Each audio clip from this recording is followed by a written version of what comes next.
Tama nga. Tama nga ang mga albularyo. Isa na lang ang kailangan ko, kundi ang asin. Mukhang alam ko lang gagawin ng binatilyong ito. Tumigil ka, pampalasan! Kung walang asin, edi gumamit ng dasal mula sa mga babaylan ng tabing dagat. Lacrimis Dei Orpahani Anima Dat Vires Animam Ombeo Indemnitas.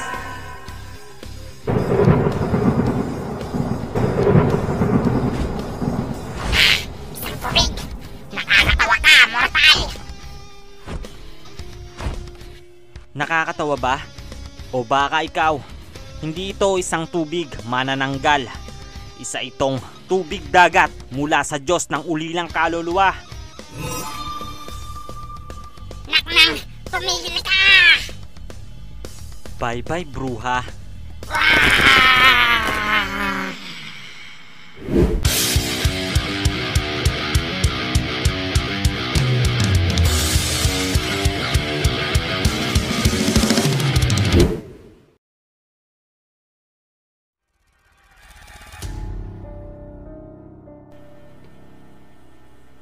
Ginoo, asa na po tayo? Narito tayo sa lugar kung saan nakalagi ang medalyon ng tagapagbantay ng pulong ito.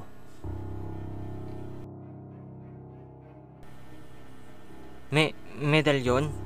At tagapagbantay? Teka, hindi ko po maintindihan, Ginoo. Ginoong Teryo, matagal na kaming naatasan upang bantayan ang lugar na ito para sa hihiranging bagong tagapagbantay. Ang iyong nasa harapan ay ang medalyon ng tagapagbantay. Ang medalyon na iyan ay binubuo ng mga diwata at bathala para maisabalanse at maayos ang iba't ibang lahi dito sa mundong ating kinatitirikan. Teka, Ginoong mabait. Hindi po ba kayo nagkakamali? Isa lang po akong binatilyo at nag-aaral pa lamang ng mga kaalaman ng mga albularyo. Ginoong Teryo, hindi nagkakamali sa pagpili ang medalyon, lalo na't kung ang kanyang pinili ay naayon sa kasulatan ng lathala ng mga Diyos. Hindi pa po ako handa sa mga ganitong bagay, Ginoo. Inyo sanang marapatin at pahintulutan akong makapag-isip muna. Mabigat po kasing responsibilidad ang inyong inaatas sa isang normal na mortal na katulad ko. Hindi ako katulad nyo ng mga elemento na may angking kapangyarihan at kakayahan. Kung ayan ang hiling nyo, Ginoong Teryo, hinirang na tagapagbantay, lupain ng pulo ng kapis. Lubos po akong nagpapasalamat sa inyong paanyaya sa akin, Ginoong mabait. Mauna na po ako. Teryo, sandali lang. Pinagkakalooban ng medalyon ang iyong pasya. Ngunit hanggang ikatlong-pitong pagsapit ng dilim lamang ang iyong palugit. Na may bago dumating ang gabing iyon, ay makapagpasya ka na, Ginoo. Lubos po akong humihingi ng paumanhin, Ginoo. Babalik po ako dito sa araw na mapag-isipan ko ito ng lubusan.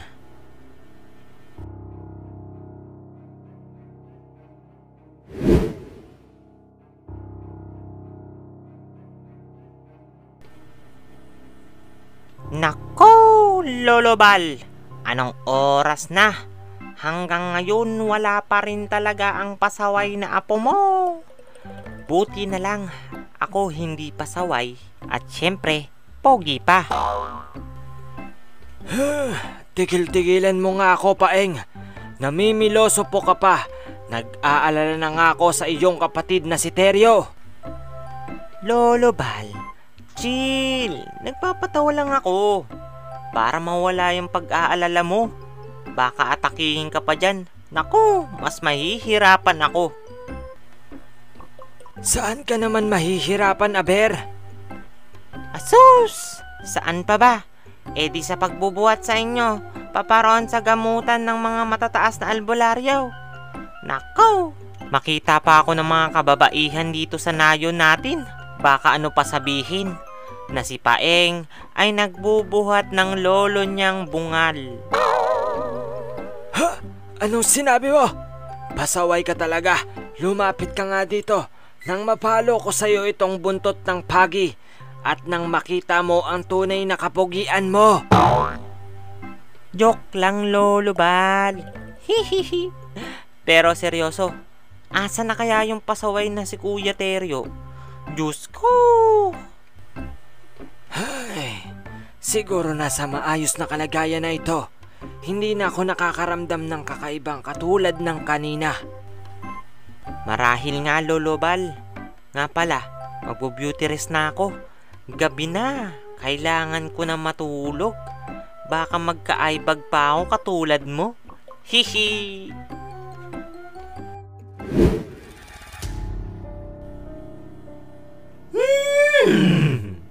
Mapayapang gabi sa inyo, aming batala. Mapayapang gabi din sa iyo, pinuno ng hukbo ng tikbalang gubat. Ano ang iyong pakay at naparito ka sa templo ng mga Diyos at diwata?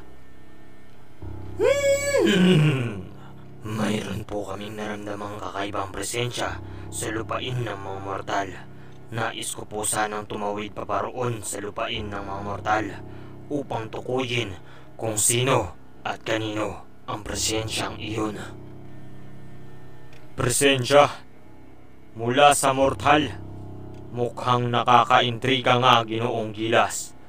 Bibigyan kita ng basbas upang makatawid sa kanilang mundo. Ngunit may isang gabi ka lang upang tukuyin ang mga kaganapan sa lupain ng mortal. Masusunod po, aming batala. Pasasalamat mula sa aming tribo at hukbo. Walang anuman, Ginoo. Ako at ang aking mga kapatid ay nagbibigay sa iyo ng proteksyon sa kahit anong sakunang paparating sa iyong paglalakbay.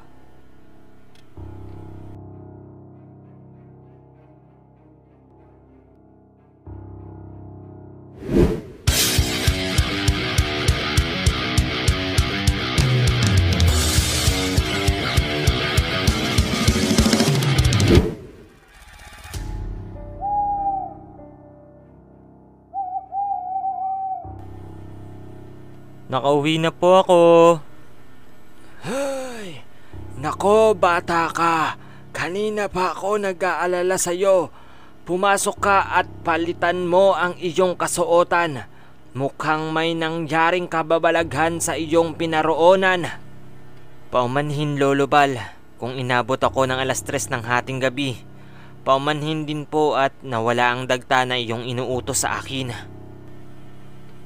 Ay, maupo ka at uminom ka ng mainit na tsaa, apo. Ihayag mo kung ano ba ang mga nangyari sa iyong pagpunta sa kagubatan. Ay, maraming salamat po, Lolo. Sa totoo lang, Lolo, may nakaharap po ako sa kagubatan. Hindi lang po ito isa kundi 3. Mabuti na lang may kakarampot po akong napag-aralan sa mga libro ng matataas na albularyo. Sinasabi ko na nga ba, ano ba ang mga nakaharap mo, apo? Sa totoo lang, Lolo, nung bandang hapon, nakaharap po ako ng 2 aswang. Nakakapagtaka nga kasi may araw pa nung mga oras na iyon. Nagtataka nga po ako kasi papaanong nakakatapak sila sa lupa ng mga mortal kung may araw pa. Apo, ang nakaharap mo ay hindi lang isang aswang, kundi isa ding mortal. Ayon sa mga nakalap mula sa mga aklas ng albularyo, ay may mga aswang daw na gumagala dito sa lupain ng Kapis na hindi taga rito sa atin, kundi taga ibang pulo. Ang mga aswang daw na ito ay tinatawag na Yanggaw. Kung ganon, may iba't ibang lahi po pala ang mga aswang? Tama ka dyan, Apo. Marami silang lahi. Lalo na't buhay pa rin sa ngayon ang 3 hari ng mga aswang sa ating pulo. Isa pa, Lolo Bal. Nakaharap din po ako ng isang manananggal. Napakabilis nito at mainitin ang ulo. Buti na lang po na utakan ko. Isang manananggal? Ngunit papaanong nakatawid sa pagitan ng ginawa ng mga Diyos at bathala ang isang manananggal? Apo, mag-ingat ka. Kakaiba ang ugali ng mga nakaharap mo. Ang pagkakaalam ko, pag pinaslang mo ang isa sa kanila, gagawa sila ng paraan upang maghiganti sa kung sino man ang pumaslang sa kanilang kauri o katribo. Ngunit Lolo Bal, ginamit ko po ang orasyon na mula sa libro ng albularyo. Ginamit ko din ang tari ng pinagkaloob sa akin ng mga albularyo. Pinagtanggol ko lang po ang sarili ko upang hindi nila ako mapaslang. Sandali lang, pinaslang mo ang iyong mga nakaharap? Opo, Lolo Bal. Kinailangan kong gawin iyon upang mapagtanggol ko ang aking sarili. Naku, yari ka Kuya Teryo, aputol itlog mo. Tumahimik ka nga, Paing. Puro ka na naman kabulastugan. Kung ano-ano na lang pinagsasabi mo. Kuya Teryo, chill. Apakaingay nyo kasi mag-usap ni Lolo Bal. Diyos ko, para akong nasa palengke habang natutulog eh. Lolo Bal, anong gagawin natin? Hayaan mo, Teryo.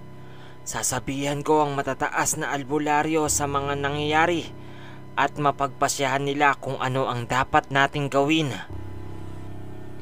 Maraming salamat po, Lolo Bal.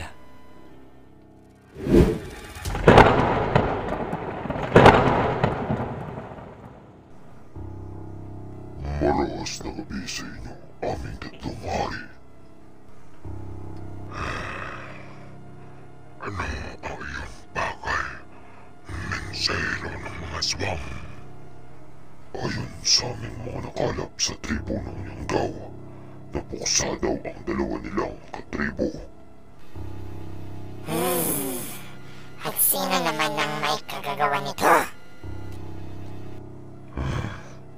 Pumanin aming mga hari. Ngunit isang mortal po ang may kagagawa na. Kung ganon, isang mortal. Papaanong nakapuksa ito ng isang Yanggaw kung isa lamang itong mortal? Hindi kaya itong mortal na ito ang nasa tabla ng ating ninuno?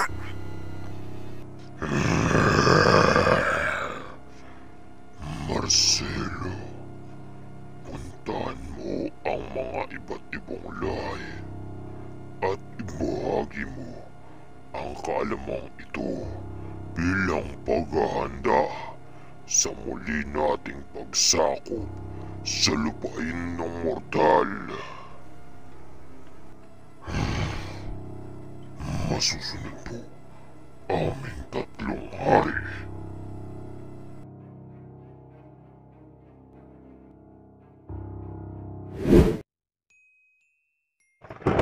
Mga kamandrigma, maraming salamat po sa lahat ng umabang at nanood ng episode 3 ng Teryo The Beginning of Adventure.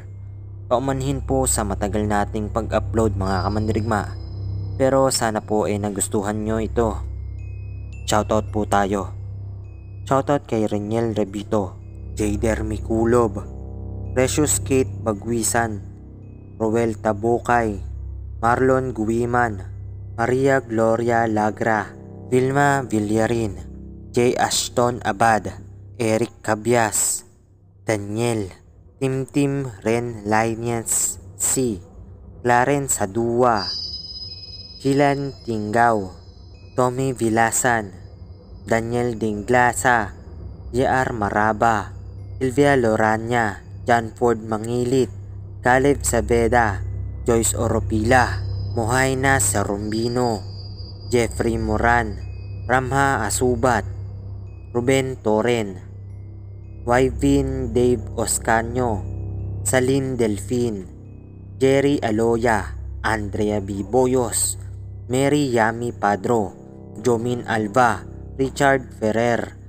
R. Aldoy, Gio Mulabola, Richard Halover, Sheila Ornido, Micaela, Riza Camacho, Makoy Corpus, Evangeline Vertuiao, Anjang, Kira Satushi, Alex Daboy, Shelly, Alexa Quilasio, Daboy, Kiraso Asushi, Agimat 20, Jefhag Arkanyan, Jenra Tambor, Sewashi, at Jessica Navarro.